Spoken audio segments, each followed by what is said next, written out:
Saya dapat memberikan ringkasan lengkap dengan perspektif ilmiah, serta pandangan dalam Al-Quran dan hadis mengenai keinginan untuk memiliki anak laki-laki atau perempuan satu. Perspektif Al-Quran dan hadis tentang anak dalam Al-Quran, anak adalah karunia dari Allah, baik laki-laki maupun perempuan, dan Allah memberi sesuai dengan kehendak-Nya. Allah berfirman dalam surah Asy-Syura ayat 49-50. Kepunyaan Allah lah kerajaan langit dan bumi. Dia menciptakan apa yang Dia kehendaki. Dia memberikan anak-anak perempuan kepada siapa yang Dia kehendaki dan memberikan anak-anak laki-laki kepada siapa yang Dia kehendaki. Atau Dia menganugerahkan jenis laki-laki dan perempuan kepada siapa yang Dia kehendaki. Dan Dia menjadikan mandul siapa yang Dia kehendaki. Sesungguhnya Dia Maha Mengetahui lagi Maha Kuasa. Ayat ini mengajarkan bahwa baik anak laki-laki maupun perempuan adalah anugerah dari Allah, dan keputusan untuk memiliki anak adalah hak prerogatif Allah. Tidak ada larangan atau kekhususan dalam Al-Quran yang menyatakan bahwa kita harus lebih menginginkan anak laki-laki atau perempuan. Karena semua anak adalah amanah dan ujian bagi orang tua, pandangan hadis tentang anak. Dalam hadis juga, Nabi Muhammad SAW mengajarkan untuk bersyukur atas karunia Allah berupa anak, tanpa memandang jenis kelamin. Dalam hadis riwayat Bukhari dan Muslim, disebutkan bahwa Rasulullah SAW juga sangat mencintai putrinya, Fatimah Az-Zahra, dan beliau menunjukkan kasih sayang yang sama kepada cucu-cucunya, baik laki-laki maupun perempuan dua. Perspektif ilmiah tentang jenis kelamin anak secara ilmiah. Jenis kelamin anak ditentukan oleh kombinasi kromosom X dan Y. Laki-laki memiliki kromosom XY, sedangkan perempuan memiliki 20. Ketika sperma bertemu dengan sel telur, kromosom yang dibawa sperma, X atau Y, akan menentukan jenis kelamin bayi. Dalam hal ini, proses ilmiahnya adalah jika sperma membawa kromosom X dan bergabung dengan sel telur yang selalu membawa X, maka akan lahir seorang anak perempuan, 20. Jika sperma membawa kromosom Y dan bergabung dengan sel telur X, maka akan lahir seorang anak laki-laki, XY. Dari perspektif ilmiah, manusia tidak memiliki kendali penuh atas jenis kelamin anak, meskipun ada beberapa penelitian yang mencoba mempelajari metode yang bisa mempengaruhi probabilitas kelahiran anak laki-laki atau perempuan. Namun, hasilnya belum sepenuhnya konklusif dan tetap tidak pasti. 3.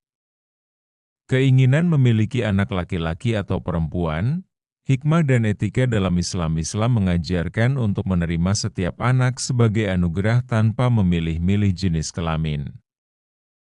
Rasulullah SAW juga mengajarkan pentingnya mengasuh dan membesarkan anak-anak dengan kasih sayang, baik laki-laki maupun perempuan.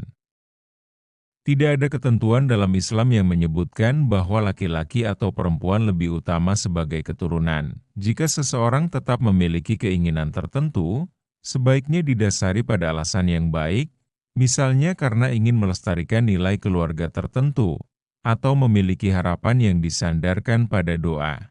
Tetapi tetap tidak boleh menolak jika Allah memberi sebaliknya. 4. Pandangan para pakar tentang keinginan anak laki-laki atau perempuan. Pakar psikologi sering menekankan bahwa keinginan untuk memiliki anak dengan jenis kelamin tertentu perlu ditinjau ulang agar tidak menimbulkan tekanan atau harapan berlebih yang bisa berdampak buruk pada perkembangan anak.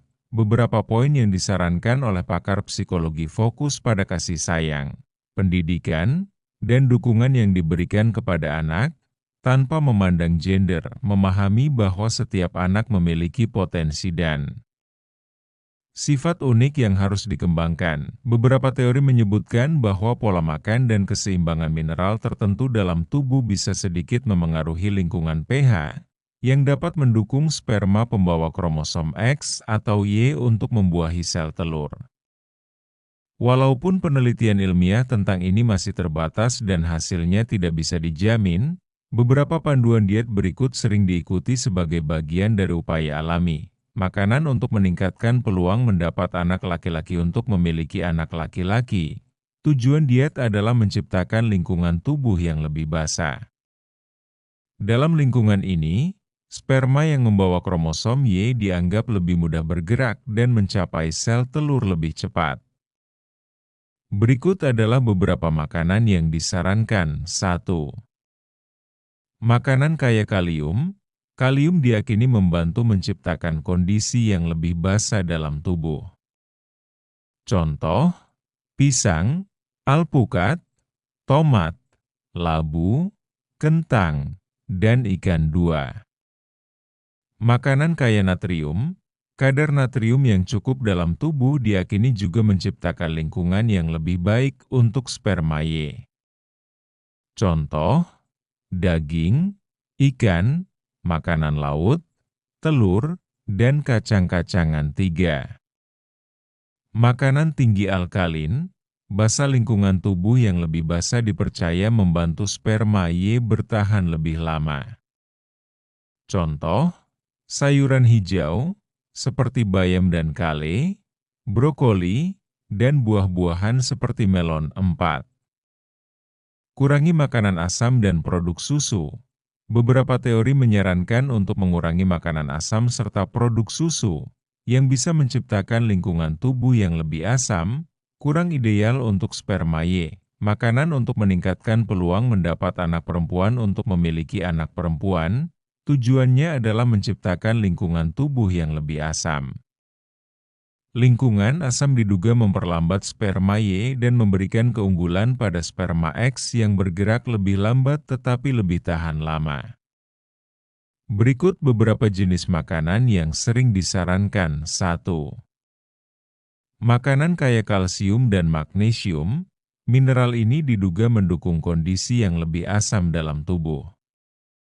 Contoh, keju, yogurt, kacang almond, biji wijen, dan tahu 2.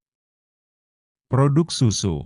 Kandungan kalsium yang tinggi pada produk susu juga dipercaya dapat menciptakan lingkungan asam.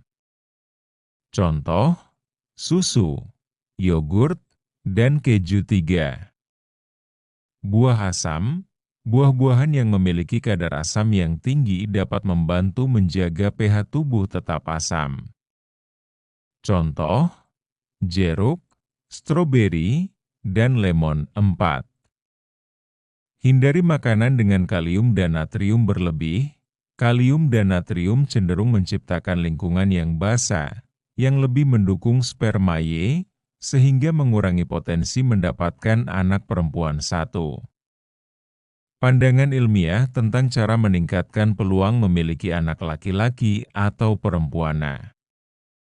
Metode Shateless Doctor. Landrum Shateless mengembangkan metode ini pada 1960-an, yang mengusulkan beberapa tips berikut jika ingin anak laki-laki. Lakukan hubungan di dekat masa ovulasi, karena sperma Y yang bergerak lebih cepat kemungkinan akan mencapai sel telur lebih dahulu.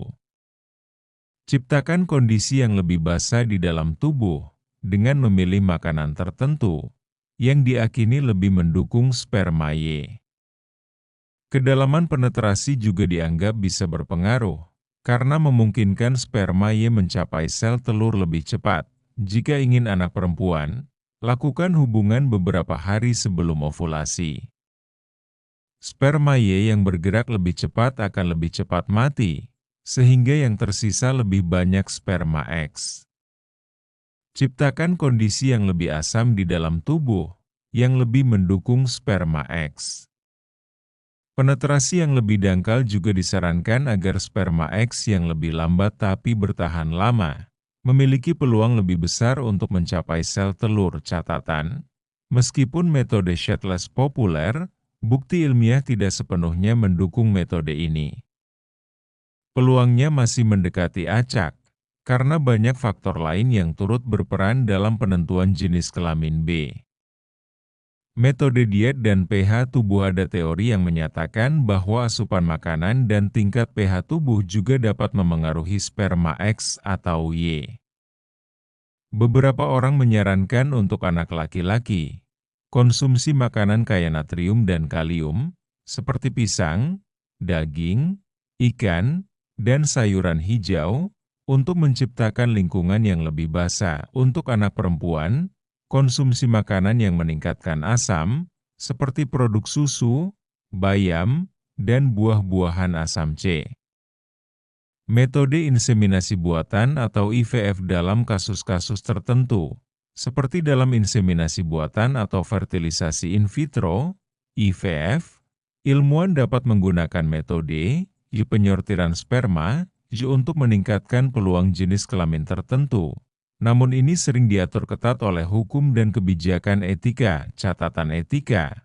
Dalam banyak kasus, intervensi ini bukan untuk alasan pilihan pribadi, tetapi biasanya dilakukan jika ada risiko penyakit genetik tertentu yang terkait dengan jenis kelamin 2. Pandangan Islam tentang upaya memilih jenis kelamin anak. Dalam pandangan Islam, segala sesuatu, termasuk jenis kelamin anak, adalah takdir yang sudah ditentukan oleh Allah. Islam mengajarkan kita untuk menerima apa yang telah Allah berikan dengan penuh rasa syukur dan ridha.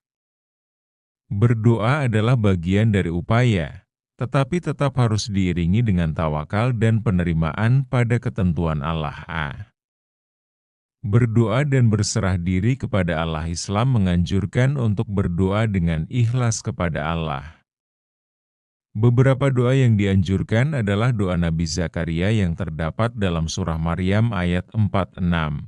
Dia Tuhanku, berilah aku dari sisi Engkau seorang anak yang baik. Sesungguhnya Engkau Maha Pendengar doa. Berdoa setelah sholat dan membaca Al-Fatihah. Doa secara rutin setelah ibadah, dengan harapan Allah mengabulkan keinginan sesuai kehendaknya. B. Menjalani sunnah dalam memiliki anak yang saleh atau salehah. Islam lebih menekankan pentingnya memiliki keturunan yang saleh atau salehah daripada jenis kelamin tertentu. Nabi Muhammad SAW berpesan untuk mendidik anak dengan akhlak yang baik dan membesarkannya dengan nilai-nilai Islam. Hal ini juga tercantum dalam Al-Quran, yang menegaskan pentingnya anak yang taat dan beriman kepada Allah. Kesimpulan, menjaga niat dan melibatkan usaha yang sehat. Panduan ini menekankan keseimbangan antara usaha ilmiah dan spiritual. Secara ilmiah, beberapa metode mungkin dapat sedikit memengaruhi peluang, tetapi tidak ada jaminan pasti. Secara agama, Islam menekankan doa, tawakal, serta penerimaan pada takdir Allah. Pada akhirnya, baik anak laki-laki maupun perempuan adalah amanah Allah yang harus dijaga.